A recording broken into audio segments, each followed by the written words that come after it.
M4. Animation.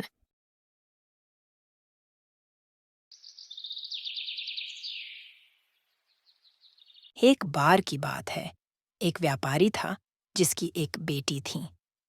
व्यापारी अपनी बेटी से बहुत प्यार करता था। एक दिन व्यापार के किसी काम से उसे दूसरे देश जाना था। जाने से पहले व्यापारी ने अपनी बेटी को अपने पास बुलाया और पूछा, मेरी प्यारी बच्ची, मैं तुम्हारे लिए विदेश से क्या लेकर लाऊं? सुंदरी ने अपने पिता से गुलाब का फूल लाने को कहा। व्यापारी ने अपनी बेटी से वादा किया कि वो उनके लिए उपहार लाएगा और अपनी यात्रा पर निकल गया। काम खत्म करने के बाद जब व्यापारी अपने घर की ओर चल पड़ा तो वह आंधी में फंस गया और रास्ता भटक गया। काफी कोशिशों के बाद भी उसे घर का रास्ता नहीं मिला। तब तक अंधेरा हो चुका था। तभी अचानक उसकी नजर एक दूर के महल से आ रही रोशनी पर पड़ी। व्यापारी ने सोचा कि शायद उसे महल में रात बिताने के लिए जगह मिल जाएगी, इसलिए वह उस तरफ चल पड़ा। जब व्यापारी महल में पहुंचा तो महल में कोई नहीं था। उसने हर जगह देखा लेकिन महल में कोई नहीं मिला। हैरानी की बात यह थी कि खाने की मेज पर कई स्वादिष्ट व्यंजन थे, लेकिन उन्हें खाने वाला कोई नजर नहीं आ रहा था।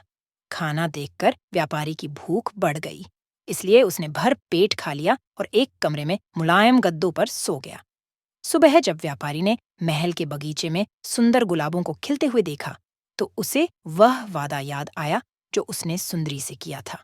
उसने एक फूल तोड़ लिया और घर की ओर जाने लगा, जब वहां एक भयानक प्राणी दिखाई दिया और कहा, मैं तुम्हें अपना खाना खाने देता हूँ, अपने नरम गद्दे पर सोने देता हूँ, और तुम मेरे ही बगीचे से गुलाब तोड़ रहे हो। तुम्हें इसकी सजा भुगतनी होगी। वो व्यापारी बहुत डर गया और कांपते हुए बोला, मुझे माफ कर दो, मुझे माफ कर दो, मुझे मत मारो। मैंने यह गुलाब अपने लिए नहीं लिया, मैंने अपनी बेटी के लिए इसे लिया। मैंने अपनी बेटी से वादा किया था कि मैं एक गुलाब का फूल लाऊंगा। यह सुनकर दानव ने व्यापारी से कहा कि वह उसे एक शर्त पर छोड़ देगा। उसे अपनी बेटी को उसके महल में भेजना होगा। बेटी को भिजवाने का वादा करके वहां से चला गया। अपने घर पहुंचकर व्यापारी पिता ने अपनी बेटी को सारी बात बताई और माफी मांगते हुए कहा, सुंदरी, मुझे माफ कर दो। उस समय मुझे अपनी जान बचाने के लिए कुछ भी समझ नहीं आया और मैंने दानव से यह वादा किया। अपने स्वार्थी पिता को माफ कर दो बेटी। सुंदरी ने अपने पिता को दिलासा दिया और कहा, चिंता मत करो पापा, मैं आपका वादा जरूर निभाऊंगी। जब सुंदरी उस दानव के महल पहुंची तो वह बहुत घबराई हुई थी। वो उस दानव का भयानक चेहरा देखकर वह बहुत डर गई थी, लेकिन दानव ने खुले दिल से उसका स्वागत किया। दानव ने उसे रहने के लिए अपने महल में सबसे सुंदर कमरा दिया। अब सुंदरी को उस दानव से डर नहीं लग रहा था। धीरे धीरे दोनों एक दूसरे को पसंद करने लगे और अच्छे दोस्त बन गए। अब दोनों दिन भर आपस में बातें करते और खुश रहते। दानव सुंदरी को बहुत पसंद करने लगा और उससे शादी करना चाहता था, लेकिन उसे डर था कि सुंदरी कभी भी दानव से शादी नहीं करना चाहेगी।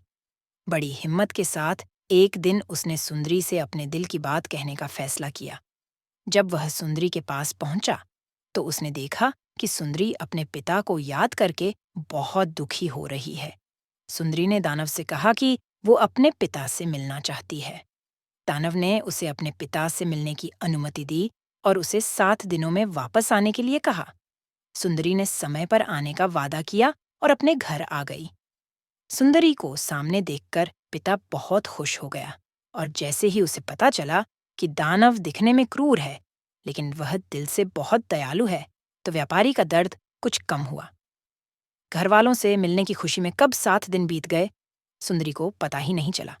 एक दिन सुंदरी ने सपना देखा कि दानव की हालत बहुत खराब है और वह जल्द ही मरने वाला है। अगली सुबह ही वो दानव के महल की ओर चल दी। पहुंचकर उसने देखा कि दानव बगीचे में बेहोश है, जैसे कि वह मर गया हो। सुंदरी उसे देखते ही रोने लगी। मुझे मत छोड़ के जाओ, मैं तुमसे बहुत प्यार करती हूँ और तुमसे शादी करना चाहती हूँ। मैं अपना बाकी का जीवन तुम्हारे साथ बिताना चाहती हूँ। जैसे ही सुंदरी ने ये शब्द कहे, एक प्रकाश ने दानव को ढक लिया, और जब प्रकाश गायब हो गया तो भयानक और क्रूर दिखने वाला दानव एक सुंदर राजकुमार में बदल गया। यह देख सुंदरी चौंक गई। तब उस राजकुमार ने बताया कि एक दुष्ट जादूगरनी ने उसे राक्षस बना दिया था और वह जादू सच्चे प्रेम से ही तोड़ा जा सकता है। लंबे समय से राजकुमार एक ऐसी लड़की की तलाश में था जो उसे सूरत से नहीं बल्कि सीरत से प्यार करे, जिसे उसकी शक्ल नहीं बल्कि उसके गुण पसंद हों।